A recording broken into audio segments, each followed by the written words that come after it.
ऐका रे माझ्या बाळांनो, ही शिकवण मनात ठेवा आणि आयुष्यभर पाळा.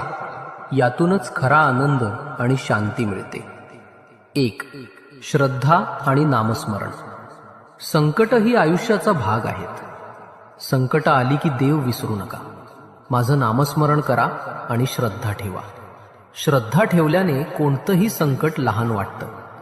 2. समाधान हाच खरा खजिना.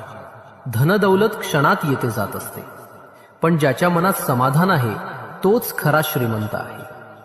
समाधान हीच खरी संपत्ती आहे. 3. भक्ती मनातली असते. फक्त मंदिरात जाणं म्हणजे भक्ती नाही.